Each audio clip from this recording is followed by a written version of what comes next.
C'est un sujet qui nous intéresse depuis un certain temps et aussi dans notre laboratoire de recherche où nous nous intéressons aux interactions entre les facteurs environnementaux précoces qui touchent l'enfant, dont la nutrition, et en particulier en prenant le prématuré comme modèle, et finalement ses conséquences à long terme.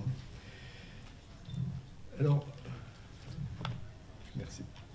Pour cette nutrition des enfants de faible poids de naissance, nous avons actuellement deux objectifs.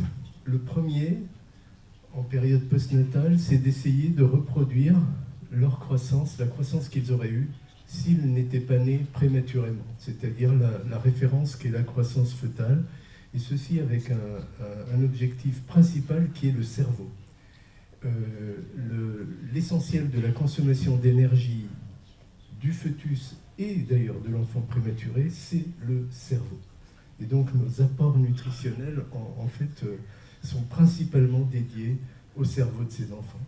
Et un sous-objectif qui est d'éviter ce qui se passe souvent chez ces enfants prématurés, c'est qu'ils compliquent leur prématurité par un retard de croissance après la naissance qui est en quelque sorte iatrogène, que nous créons, j'espère, de moins en moins, mais par des approches nutritionnelles qui n'ont pas été optimales et souvent par prudence, par excès de prudence, et nous entraînons un déficit qui compromet ce développement et peut influencer aussi le deuxième grand objectif qui est de préserver la santé à très long terme de ces enfants lorsqu'ils seront adultes. Parce qu'on sait qu'une nutrition initiale, au contraire trop agressive,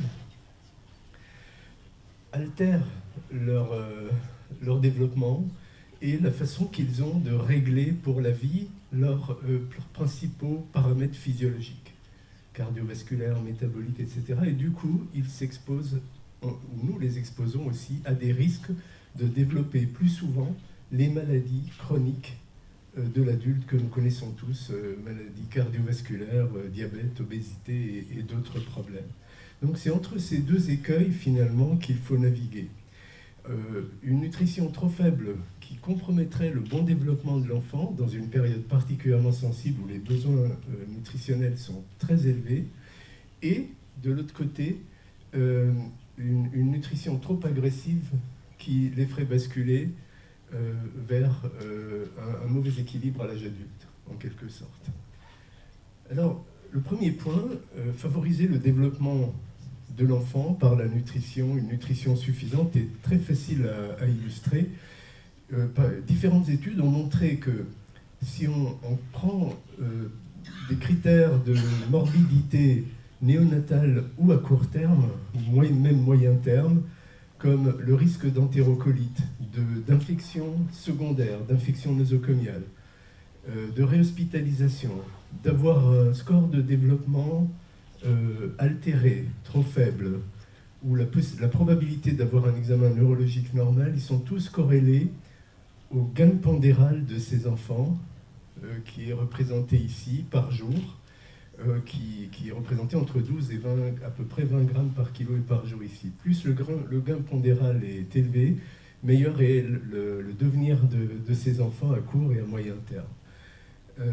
Bien entendu, il faut rester prudent, ce sont des études observationnelles, c'est-à-dire d'associations qui ne permettent pas de tirer des conclusions de causalité, parce que on peut aussi considérer que les enfants qui sont le moins atteints par les complications de la prématurité sont ceux qui vont grandir plus facilement et être dans de meilleures conditions. Un biais est toujours possible. Néanmoins, il y a un consensus pour considérer que une bonne nutrition, une bonne croissance est un facteur de bon pronostic. Si on regarde maintenant le développement du cerveau, notamment, donc on a ici l'enfant prématuré, le cerveau de l'enfant prématuré, et puis à droite, ce qui se passe s'il s'agit d'un enfant qui a une restriction de croissance intra-utérine, qui éventuellement peut compliquer la prématurité. Nous savons que dans 30% des cas de grande prématurité, une restriction de croissance intra-utérine est associée. Vous voyez, regardez les différences entre le cerveau, par exemple, à 20 semaines, 35 et 40 semaines, en termes de volume et aussi de développement, c'est-à-dire de giration, de développement des circonvolutions cérébrales. Et les besoins sont très importants. Quand je disais tout à l'heure que en fait, c'est le cerveau qui consomme l'essentiel de la nutrition de ces enfants, c'est une réalité.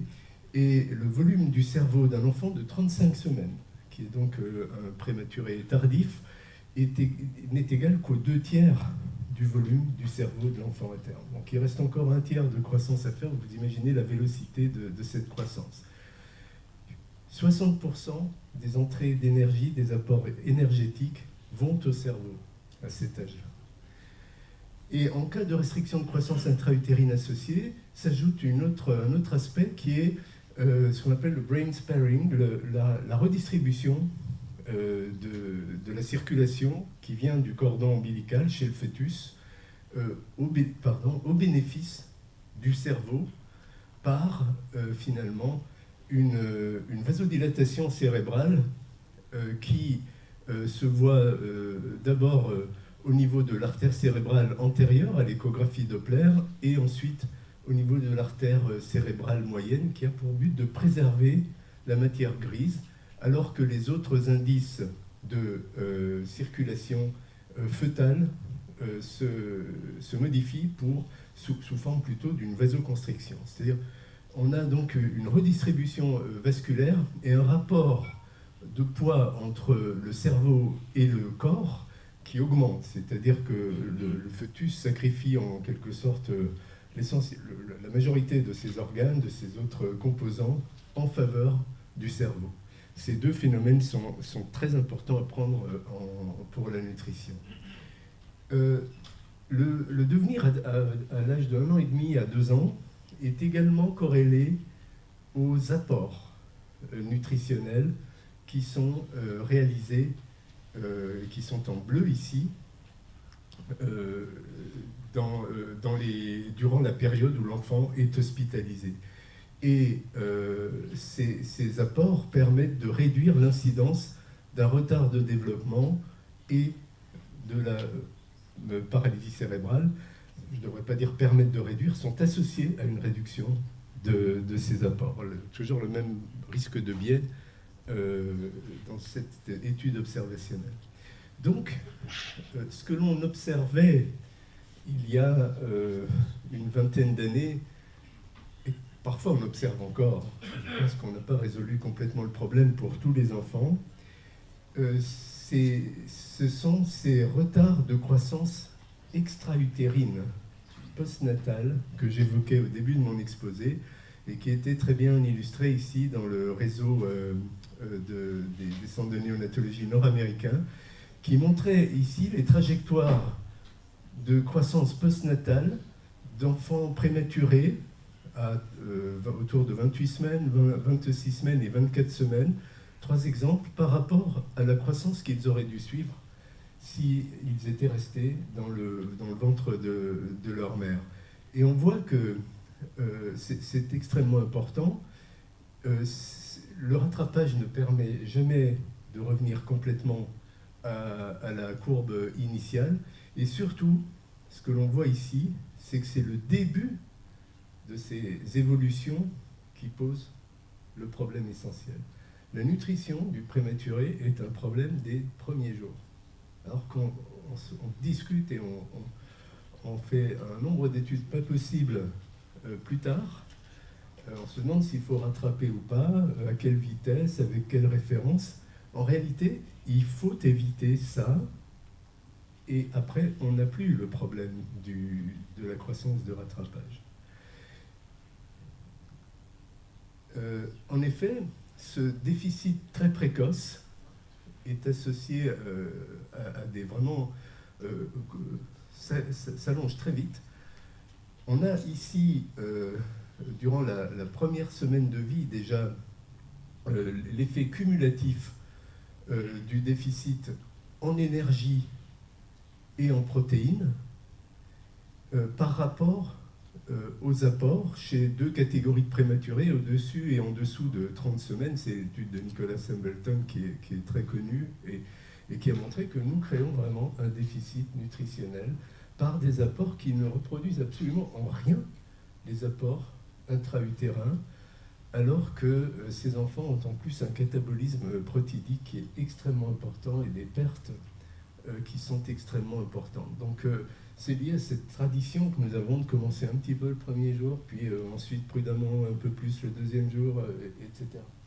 Et finalement, il n'y a pas beaucoup d'arguments pour être de principe prudent. Enfin, trop prudent. Il faut que nous nous rappelions aussi que nous ne faisons pas dans la réalité ce que nous pensons. C'est-à-dire que nous pouvons écrire des recommandations, comme celle que je vais évoquer tout à l'heure. Nous pouvons le dire, en discuter dans le service, dans l'unité, penser que nous faisons ça.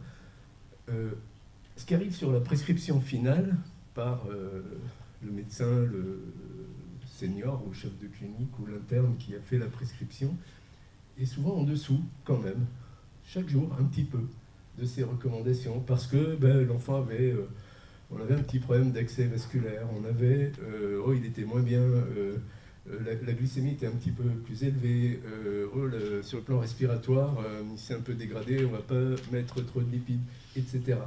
Et ensuite, il y a un déséquilibre aussi avec les apports nutritionnels effectivement reçus par l'enfant. Parce que, tout simplement, nous ne le savons même pas forcément toujours, mais parfois, la quantité totale qui était prescrite n'a pas pu passer sur les 24 heures à l'enfant pour des raisons techniques toutes bêtes, un incident on a eu besoin de la ligne veineuse pour passer autre chose et on n'a pas pu rattraper le retard, etc. Donc, il y a beaucoup de facteurs et là, un travail sur la qualité de la nutrition est très très important dans chaque unité. Par contre, on sait qu'il est possible d'éviter ce retard de croissance extra-utérin. Et là, c'est un travail de nos collègues belges, Thibaut Santerre et Jacques Rigaud, qui montre qu'au moins chez certains enfants, je ne pense pas que ces enfants soient tout à fait représentatifs de la moyenne. Mais avec une stratégie nutritionnelle qui reste progressive, mais qui est bien définie, et qui est un peu plus logique, plus rationnelle en termes d'approche nutritionnelle que ce qui était longtemps fait, eh bien, on arrive à éviter ces déficits. Ils ont reproduit ici les données de Nicolas Hambleton que j'ai montré tout à l'heure, et on voit que avec cette approche, donc ce sont les points noirs, les symboles noirs, le déficit se réduit et que les courbes de poids, de croissance pondérale, s'améliorent nettement. Un décrochage pondéral dans les premiers jours est tout à fait normal. C'est un phénomène hydroélectrolytique. C'est l'adaptation à la vie extra-utérine, une réduction du compartiment extracellulaire grâce à une perte en sel et en eau. S'il n'y a pas de perte de sel, il n'y a pas de perte d'eau, en fait. Mais ensuite, très vite, ça remonte, vous le voyez ici, dès la fin des 2 premières semaines de vie.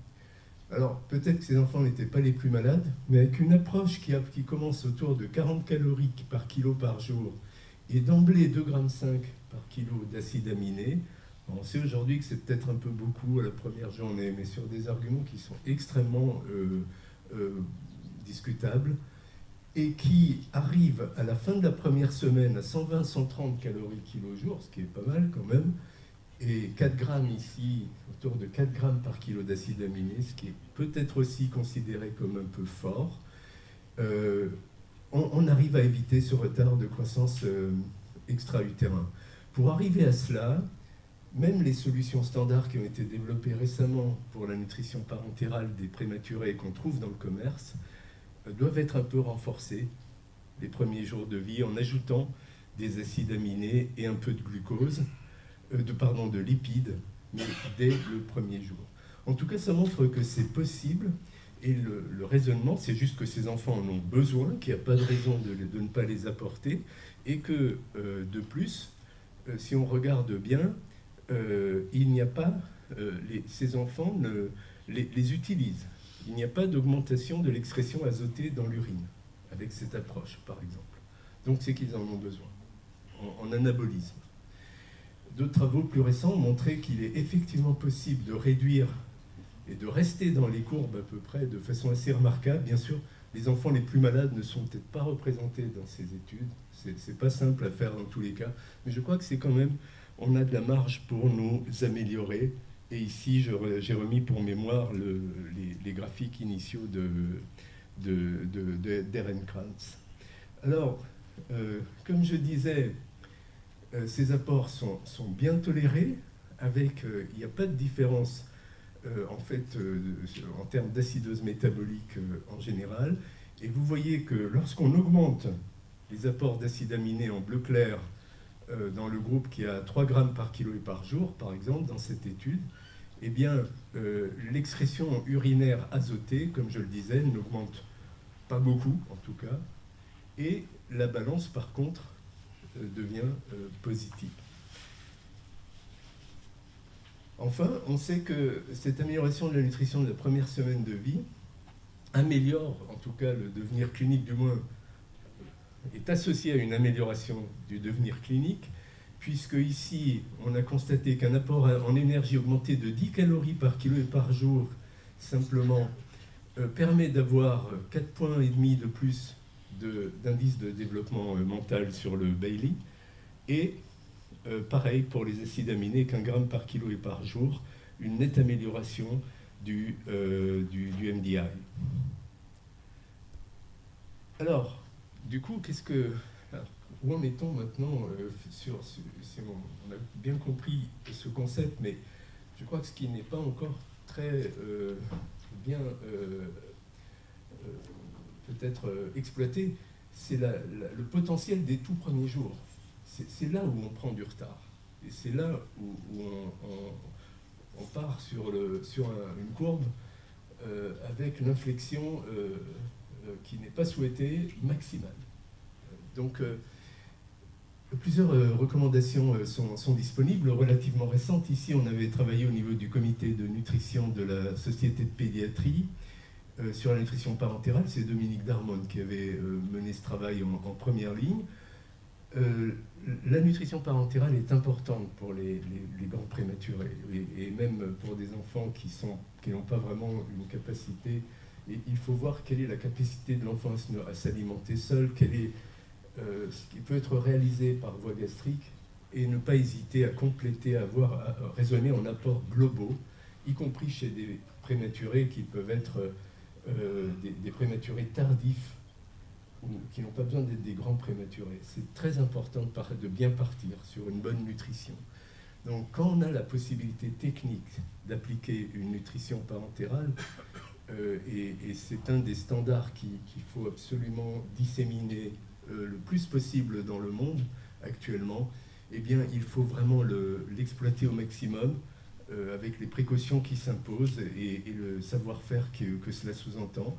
Mais la nutrition parentérale reste la principale source de nutrition durant les 2 premières semaines de vie des grands prématurés. C'est elle qui permet d'approcher la croissance intra-utérine et d'éviter ces restrictions de croissance postnatale. L'association que j'ai déjà évoquée entre les apports nutritionnels et le développement cérébral et cognitif est issue d'études observationnelles. Donc il faut attendre que des essais contrôlés randomisés la confirment, mais il est recommandé d'optimiser la nutrition parentérale par des acides aminés dès le premier jour, puis une progression rapide, des lipides également dès le premier jour, et ensuite de personnaliser l'adaptation des apports nutritionnels. Une deuxième catégorie de recommandations qui est le groupe européen qui produit, que vous avez sûrement peut-être, enfin j'espère déjà pu consulter, des recommandations sur le syndrome de détresse respiratoire. J'en parlerai cet après-midi, mais là-dedans il y a une partie support de ces enfants, notamment support nutritionnel, que nous avons placé ainsi. Là aussi je passe sur les apports lipidiens. Mais la nutrition parentérale doit être débutée dès la naissance. Les apports protéiques peuvent débuter à 2 grammes, 2,5 grammes par kilo et par jour. Les apports lipidiques devraient débuter entre 1 et 2 grammes par kilo et par jour dès le premier jour et rapidement augmenter. Et nous avions parfaitement un consensus au sein de ce groupe qui est européen. Et enfin, ça n'empêche pas de débuter d'emblée la transition vers l'alimentation entérale autant que possible par du lait de la propre mère de l'enfant, et même sous forme de minimal enteral feeding, d'une administration non nutritive à très petite quantité, dès que l'enfant est à peu près hémodynamiquement stable, dans le tube digestif, sans viser un apport nutritionnel, mais de le laisser quelques jours comme ça, puis de l'augmenter en fonction de la tolérance de l'enfant, tout en diminuant la part entérale, à défaut du lait de lactarium enrichi, ou une formule, bien entendu, lorsqu'il n'est pas, une formule pour prématuré lorsqu'il n'est pas disponible. Et cette transition doit aussi être gérée pour permettre d'éviter ce retard de croissance extra-utérine, bien que, encore une fois, je le répète, ce sont les premiers jours qui sont importants. Je ne sais pas combien de temps j'ai, Hassan, si j'ai 1 minute ou quelques minutes. Oui, normalement, en discussion, il reste 5 minutes. Alors, je vais peut-être conclure avec ça. Et enfin, le dernier set de recommandations, ce sont celles de l'ESPGAN, que je n'aurai pas le temps de développer, mais que vous pourrez peut-être consulter assez facilement. Quelques points importants ici, simplement pour l'eau et les électrolytes. Une perte de 7 à 10%, pas plus, peut être un bon objectif pour ça. Et enfin, là aussi, commencer dès le premier jour les acides aminés, au moins 1,5 gramme par kilo et par jour, et puis progresser ensuite vers 2,5, 3,5 par kilo, sans oublier d'associer des calories aux acides aminés, sinon bien sûr ils vont être brûlés pour produire de l'énergie, et les lipides immédiatement à la naissance, progressivement.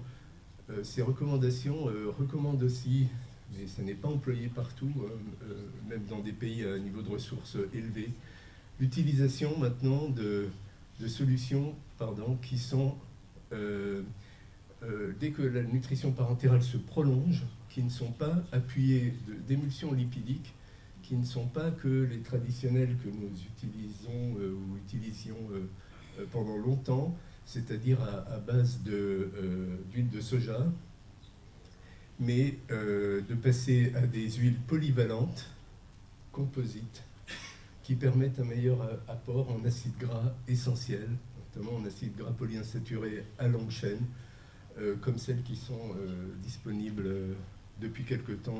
Elles sont clairement recommandées. Je vais vite à ma dernière diapo. Voilà, pour les conclusions. Donc, c'est vrai qu'une nutrition précoce optimale, c'est un facteur extrêmement important pour le bon développement cérébral de ces enfants. Mais elle suppose une nutrition adaptée, c'est-à-dire une nutrition pour les plus immatures d'entre eux qui est parentérale au départ, et qui est complète dès les premiers jours de vie, tout en respectant une progression rationnelle de ces apports, assez rapide, avec l'objectif d'éviter ces déficits qui sont d'autant plus importants qu'on est tôt dans la vie, et le gain d'une approche un peu plus rationnelle est d'autant plus important qu'on l'applique dès le premier, le deuxième ou le troisième jour de ces enfants. Et on passe des 1000 jours aux 7 premiers jours, et que après, les problèmes de croissance ultérieure et les croissances de rattrapage, ce sont les slides que j'ai pas pu vous montrer, montrent qu'effectivement, quand il y a des fortes croissances de rattrapage, un gros plongeon, puis une grosse croissance de rattrapage, c'est là qu'on crée de l'hypertension, un risque d'intolérance glucidique à l'âge adulte chez ces enfants. Merci beaucoup de votre attention. Merci beaucoup pour cet excellent